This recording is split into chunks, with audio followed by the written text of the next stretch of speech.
meteorologist Marcus Walter. Today was a pretty nice day. We saw temperatures in the lower to mid-50s, but clouds have started to move into our region, and so rain is expected for tonight and tomorrow. Will it actually rain, though? Well, stay tuned for this and more coming up on NewsWatch 16. Hi, I'm Lara Guzman, and coming up on NewsWatch 16, summer's just around the corner, but will tourists keep flocking to Tompkins County? I'll tell you more about the latest economic forecast. Live from ICTV Ithaca, this is NewsWatch 16.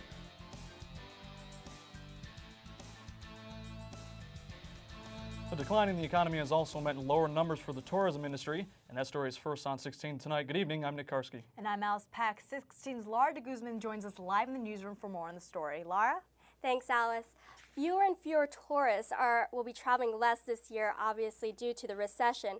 This can actually be a problem for local businesses, especially when tourism plays a big role here at Tompkins County. That's including the wineries, the restaurants, and the hotels. I had the opportunity to talk to Director Fred Bryan, and this is what he had to say. Consumer confidence and people's travel behaviors are very closely linked, and as consumer confidence declines, people are less inclined to take leisure trips, leisure travel. Less corporate traveling will also contribute to the decline. Ithaca saw about 15% decline in tourism earlier this year. This can also mean that your friends and neighbors might be out of luck when it comes to looking for a summer job. But Bond hopes that there will be a 5% increase during the summer season. Tourism in our market is very cyclical, and so there's a natural ramping up and a slowing down. So businesses are preparing to do their summer hires at this point of the cycle. They may not be bringing on as many part-time or full-time employees as they traditionally would. Although Bond did point out there was a slow start in the beginning of the year, we shouldn't be too worried. Again, this is just a small percentage decline and should soften up in the next year or two. Thanks, Lara. On a global scale, the UN has expressed concern on what the decline in tourism in European countries will mean for their respective economies. Tompkins County officials have some tough work ahead if they hope to stay on budget for the 2009 fiscal year. A quarterly report compiled by County Administrator Joe Marine shows sales collections were down 5% through February. There was also a higher demand for food stamps and an increase in unemployment and a rise in welfare cases despite reductions in state aid. Marine says staying within the $74 million spending plan is not unreasonable thanks to federal stimulus funds. The loss of a federal contract for an Owego-based company could impact the local economy. Lockheed Martin in Owego was part of the presidential helicopter program, which was just slated to be eliminated from the federal budget. The $13 million and 800 jobs created from that program are now at risk. Lockheed is seen as a driving force behind the relatively high salaries in the greater Binghamton area. With the contract up in the air, realtors and labor officials are preparing for the worst.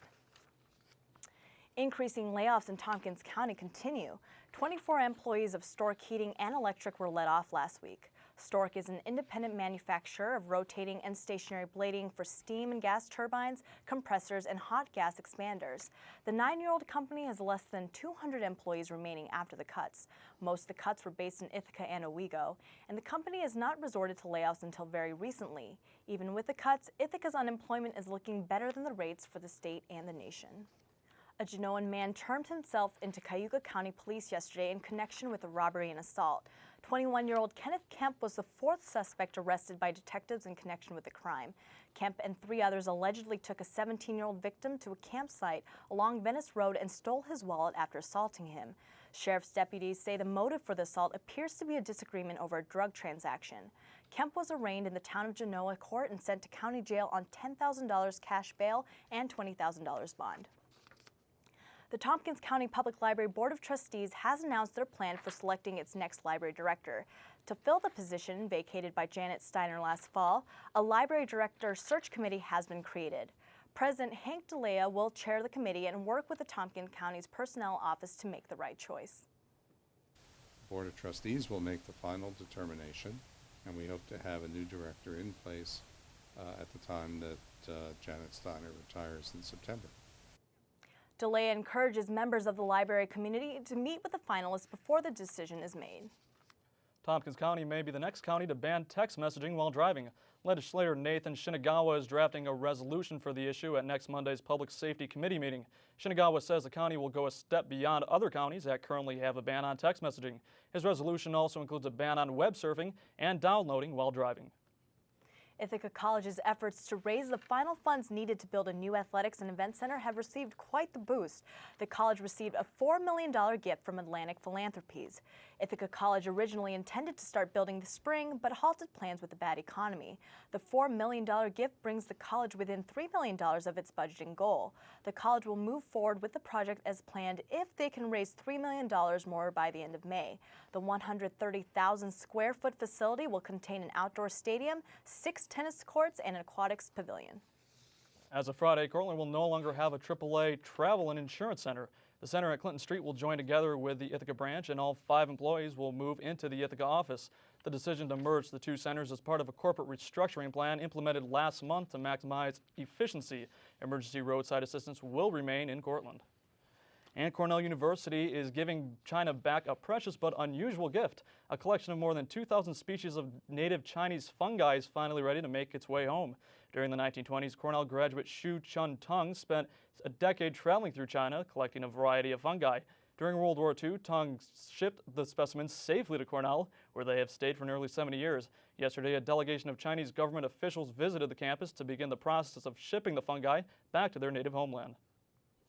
What we're doing is we're taking each of the specimens and dividing it in half, which sometimes means literally just breaking something in half and sending them half and keeping our half. All these years, scientists in China who wanted to study fungi have had to ask us to borrow specimens from their own country. Cornell says that by presenting the gift back to China, they hope to demonstrate a sign of friendship toward the Chinese people. Town, county, and state officials have been debating the fate of the Red Mill Road Bridge in Dryden. The historic bridge may help bring together 2 communities and get a second lease on life as a pedestrian link between a park and a conservation area. The 122-year-old bridge was built back in the late 1800s. It's only one of a few remaining examples of its kind built by the original manufacturers of the Groton Bridge Company. Last year, the town of Trumansburg acquired nearly 100 acres from the town of Ulysses in order to expand the town's northwest corner. The Trumansburg Board of Trustees envisions the land becoming an extension of the downtown, including commercial development, residential living, and the expansion of the nearby mobile home park. According to Mayor Marty Petrovic, no village residents have spoken out against the details of how the land will be developed. Cortland residents will be able to shop at a new market this year in the city's East End. Council members waived the $50 per day usage fee so that the new farmers market can operate at Dexter Park. The new location will be independent of the current Main Street market. The 2 markets so far have no interest in collaborating, which Mayor Tom Gallagher thinks is for the best. The East End market will run from June 13th to October 24th. Dexter Park's youth football program will not be affected. And former New York State Governor George Pataki is visiting Ithaca today.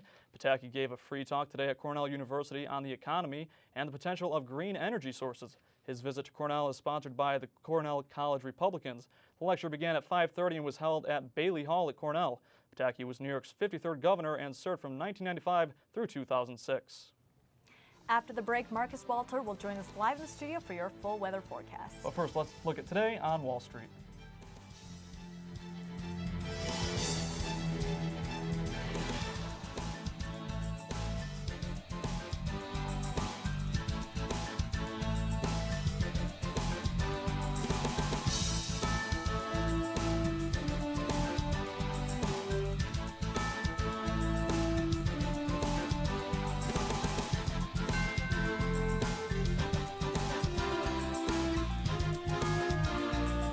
You're watching NewsWatch 16 Tuesday.